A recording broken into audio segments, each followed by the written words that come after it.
Good afternoon, everyone. An introduction to ethics. This lecture is going to be about Aristotle's book 8 on friendship. And I want to just say a little bit about why Aristotle thinks friendship is so important, why he includes it in a discussion of ethics. This is one of the homework questions that I ask you about. And so I just want to reflect a little bit about what he says, provide some of my own anecdotes, and just maybe clarify some of the things that come up in the reading. I'm not going to be providing an exhaustive account of everything in book 8, but I do just want to say a little bit about friendship because I think it's one of the most unique aspects of Aristotle's account of ethics. That there is a two entire books devoted to a discussion of friendship. Now, Aristotle's not, um, he doesn't beat around the bush about why friendship is important. So he kind of starts right away in chapter 1 of book 8 by really just telling you why friendship is so important. So he gets right to the point. And I want us to take a step back for a second and remember that Aristotle's account of ethics is virtue ethics. And again, we're focusing on specific virtues that we want to cultivate and exhibit and practice regularly so that they become habitual. And so, given that is a virtue centered account that focuses on the character of human beings and the habits that we want to develop, I, th- I think if we keep the particular kind of ethics that Aristotle is advocating, which is this virtue account, then it's not surprising that there is a discussion of friendship. I guess what I'd say is we might be surprised to find an account of friendship in something like the other two theories that we're going to study, which focuses on more on rule following, um, trying to figure out if actions are right or wrong and good and bad. It's not to say that Aristotle's ethics isn't about trying to figure out what's right and wrong and good and bad, but it's in a different way. It focuses on the character and the way that a human being lives their life day to day, the kinds of choices that they make, and so it's a much more holistic account of ethics, focused less on particular actions and particular rules than on the quality of one's life as a whole. And so that given that Aristotle's ethics has that focus, I don't think it's surprising um, that friendship be included. And quite simply, it seems to be the case that it's easier to be a virtuous person and to be a good person, according to Aristotle, if we have friends. Um, and it's hard to find somebody. I would challenge you to find somebody that is completely happy and living a good life who has no friends. And so Aristotle is insistent that it's not only something he's recommending, and he's saying, well, if you want to live a virtuous life, then maybe you should get some friends. It's no, if you to be virtuous, friends are necessary. They are what we might call the necessary other in our life. That we will not achieve the virtuous life we've been discussing in prior chapters unless we have friends. And so he goes in book 1 again. He says, look, find anyone, find a poor person. Um, they might be poor. They might not have any money. They might be really down on their luck, and in a lot of aspects of their life, they really are not that happy. But they might have friends, and that might be the one thing that's allowing them to keep going. Similarly, rich people need friends. It's not as though um, just because you have a bunch of money and you can buy a bunch of stuff for yourself that you're going to be happy on your own. You're still going to need friends. You're going to want to spend that money on your friends. You're going to want to spend the money to do things with your friends. Um, rich and poor are just one example. Old and young, rich and poor, however, whatever adjectives you want to use, everybody needs friends. It's just a necessity. So that's a general observation that I think we could even make today. But the more specific observation is that in order to be virtuous, in order to reason well in accordance with virtue, and to achieve that mean when we're reasoning well, and to be virtuous in all the ways that Aristotle had described in Book 4, to achieve that virtuous life, to cultivate the right kinds of habits, we're going to need good friends around us to help us do that. So there's the general observation, everybody needs friends to be happy. And then there's the more specific observation, according to which Aristotle says, to be virtuous, in my sense, you need friends. And so that's kind of book one. He just lays out, and I think he makes a fairly compelling case why you need friends. Friendship is necessary to live a virtuous life, period. Now, then he goes on to say, but he wants to say, are there, but this Aristotle often does this. He often will ask these rhetorical questions to readers, and he says, well, some say there are this many kinds of friendships, and others say this. So Aristotle's big on reviewing the opinions of what others have said in order to form his own conclusions. He doesn't just tell you what his argument is. He says, but others have said this. And so towards the end of book one, that's what he does. He says, for example, excuse me for a second. He says, for example, on page 142, he says, for instance, can friendship arise between all kinds of people, or is it possible for wicked people to be friends? Is there one species of friendship or several? Some think there is only one. Right? So he's referencing what other people have said here, and he wants to say, lots of people think this, and we need to ask, do they have good reasons for thinking this? And so Aristotle begins with a simple, he says, what makes something worthy of being loved? In other words, why do we love something? And Aristotle comes up with three reasons that we find something worthy of and love might be a strong word, but why do we value something? If there's something in our lives that we value, we must have a reason for valuing it. And so he makes this observation, and he says, well, there seem to be three reasons that we value things. We value things because they are useful to us, we value things because they are pleasant to us, or we just value the things in themselves, not because of what they can do for us or bring to us, or how they can make us feel, but simply on their own, they are worthy of our love. We don't need to seek out an external reason to understand why we value that thing. So Aristotle says there seems to be three primary reasons we value things: the good, the pleasant, and the useful. And the good, again, refers to in itself, valuing something in itself. And so Aristotle takes this account of why we value anything at all, and he applies them to the friendships. And he says the reasons we value anything turn out to be the reasons that we value people. We value people because they are useful to us. We value people because they are pleasant to us, or we value the people in themselves. And, this is a very well-known account. Aristotle gives us three kinds of friendships: the useful, the pleasant, and the complete or good friendship. And he goes on to describe these in chapter 3.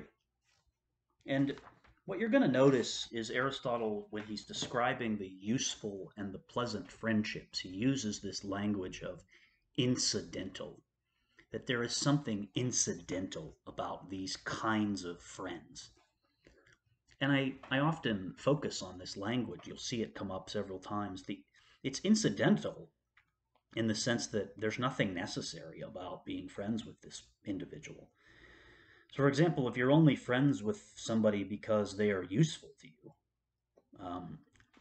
they just happen to have a quality that you like, and it benefits you in some way. Or say you're friends with somebody because they have a nice boat. and you find it useful to be able to go out on the weekends on their boat, and it's useful to you.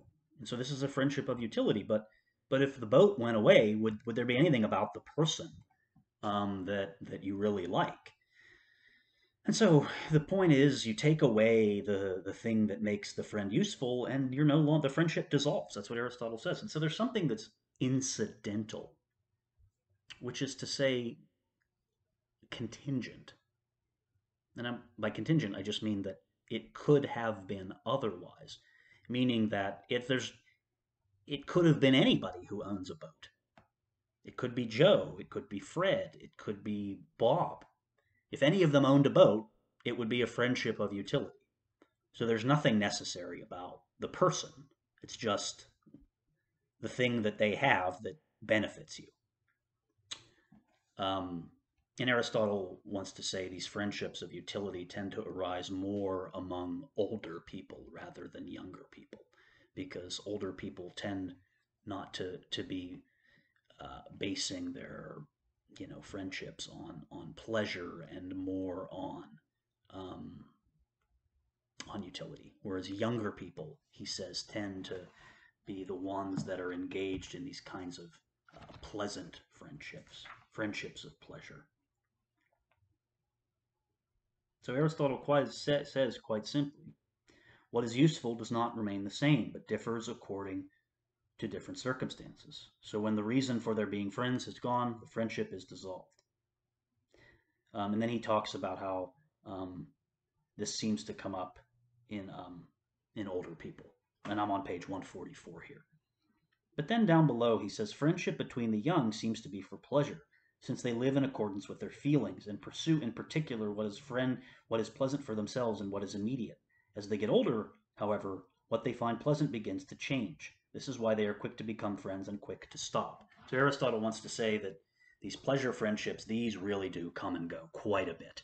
That the person who makes you feel good one day stops making you feel good the next day. And you just move on and you find somebody new, you replace them. That this person makes you feel good. And this could be sexual, I guess. You could say that they make you feel good in the sense that you're attracted to them. And so you could think of, I mean, when I think of a pleasure friendship, I mean, sexual pleasure certainly comes to mind. It doesn't have to be the only kind of pleasure, but there's nothing about the person themselves. Again, they are replaceable. Um, if they stop making you feel a certain way, then you get rid of them and you move on. And you may be able to, and you may be able to think about people in your life that this happens with. Um, I mean, you might think about that maybe some of you who came to college and you got placed with a roommate in your dorm. Maybe and a lot of times, maybe you knew this, your friends, from high school, you're going to college together, and so you were already friends. But maybe you got placed with a random stranger. Sometimes this is what happens. I know this is what happened when I went to college. And it's really interesting to think about the person you now know as your freshman roommate. I don't keep in touch with any of them, my roommates from college, because it was a friendship. In some ways, it was a friendship of necessity. You want to get along with the person you live with, and you kind of force this connection potentially that's not there, and you come up with something that you have in common. Right? But then once the circumstances change, then you're not friends anymore. And I guess what I'm suggesting is that's not true. It's gonna be different depending on the circumstances. You might get really lucky and happen to stay friends with this person forever. Um, but I guess in thinking about my own experience and in inviting you to think about yours, and maybe in your initial encounter with this person, do you feel like this is somebody that you just immediately connected with, or did you have to kind of come up with something that you have in common? And if you have to come up with something that you have in common, I might suggest that, at least on the surface, that's not to say it can't change into the other kind of friendship, but at least initially, it's a friendship of utility. That if the thing in common that you have went away, then then I think you know you might not be friends anymore. And I often think, I think of male friendships a lot. Male friendships tend to bond over things like sports and outdoor activities and things like that. And that's a bit of a stereotype, but there are a lot of male friendships based around watching sports together. And I might suggest maybe some of those friendships aren't um, true friendships is that if you took away the activity of watching football or watching baseball together and you had to just sit there with that person and just have a conversation with them, could you imagine doing that? So the question is, if you remove the thing that you have in common, if you remove that thing, what does the friendship look like? And if you can't imagine the friendship without that thing, then it's not a complete friendship. And so that's a good transition into thinking about what Aristotle says about a complete friendship. A complete friendship has to do, again, thinking about the reasons we value things. A complete friendship, you wish well for the other person and for their own sake. You want the other person to do well. The other person might make you feel good, but that's not why you're friends with them. You want them to be happy. You want them to do well. You wish well for them sincerely. So what does Aristotle say at the bottom of 144, just to read? Complete friendship is that of good people, those who are alike in their virtue. They each alike wish good things to each other insofar as they are good, and they are good in themselves. Those who wish good things to a friend for his own sake are friends most of all, since they are not disposed in this way towards each other because of what they are, nor for any incidental reason.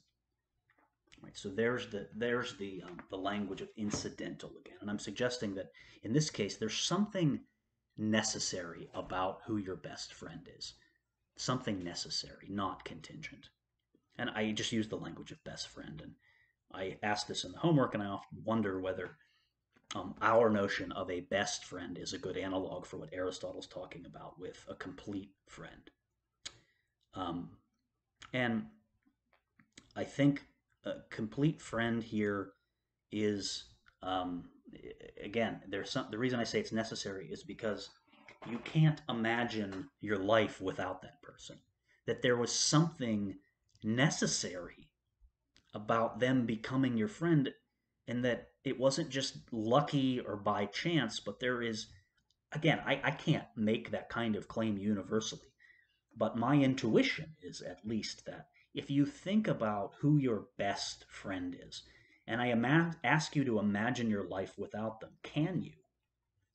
And because I think that is such a powerful intuition, it speaks to the idea that these are not incidental friends. You didn't just happen to get lucky and become friends with them. There was something necessary. They're a necessary part of your happiness in your life, and vice versa, right? And so it's not because of what they are, but just because of who they are as a person. And so, I really do want to focus on that language of incidental that Aristotle uses. That friendships based on utility and pleasure are contingent, meaning they could have been otherwise. It could have been anybody. Whereas friendships of pleasure or complete friendships, are not incidental. They are necessary.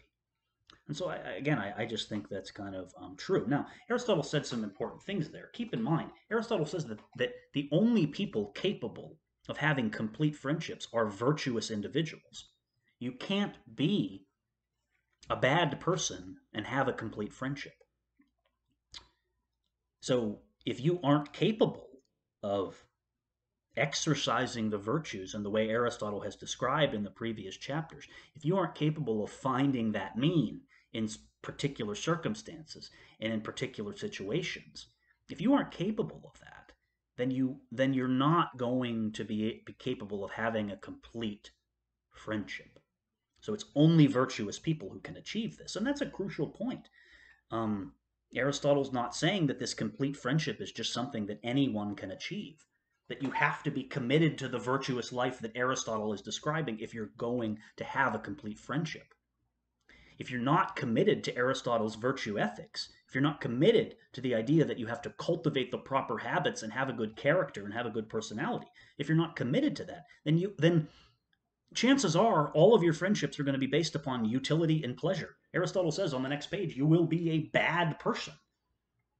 So it's only good people who have good friendships. Bad people have the other kinds of friendships. And, it's not, it's fine to have a few utility friendships, but if you just go throughout your whole life just kind of picking up a friend here for what they can do for you, picking up a friend there for what they can do for you, at a certain point, it's going to seem like you're just taking advantage of people for what they can do for you. So if you just spend your whole life trading friends like they're baseball cards and you never have any complete friends, well, then you're probably a bad person. So I don't think this is like some far off crazy thing Aristotle is saying. So if you don't have a best friend, and you don't have a friend that is complete and you wish for their happiness only so that they will be happy, you don't care what their happiness does for you. If you can say you have that kind of friend, then you probably are committed to Aristotle's virtuous life. But if you don't have that kind of friend, then the other thing is true, that you are not committed to Aristotle's virtuous life. And so I think that's an important observation. And so at the end of the day, I think Aristotle gives a fairly reasonable account of what friendship is. And when I teach this, I often invite students to think about the friendships they have in their lives, to think about their best friend, to think about whether your best friend is, you know, does it fit Aristotle's description of a complete friendship? Does it fit that? And how many of your friends would be you be willing to just kind of trade in and out? If the thing again, so often we say, what is it that we have in common? And so we have to attach the friendship to some common interest, some activity. And to me, that doesn't seem like there's anything about the person that you like. It's simply the things they happen to be interested in. And you take away those interests, and again, you take away the friendship. So that's all I really have to say about this. But at the end, I really do want to underscore how important this book is to Aristotle's ethics here. That friendship, first of all, to live a virtuous life, you must have friends. And I think more importantly, to live a virtuous life, you must have complete friendships, at least one. And a lot, you might think you're lucky if you have one of these friendships over the course of a lifetime. We often talk about a best friend is like, that's it. They're the best because there's nobody better than them. So in a sense, you wouldn't call them the best if there were others too. You don't have several best friends. At least if we're not going according to the meaning of the word best. So friendship is necessary for a virtuous life, and they must be complete friendships. Maybe just one, but you can't. The point is, you can't just have a bunch of utility and pleasure friendships and expect to live a virtuous life. Aristotle is honest. He says you can't, because again, we ask about what kind of person only has friendships based on utility and pleasure. Somebody who is a bit superficial and is not really interested in getting to know people, is only interested in what that other person can do for them. And that seems to be a fairly easy point we can grant Aristotle. So that's really all I have for this lecture. I hope this makes sense, and I will talk to you all soon.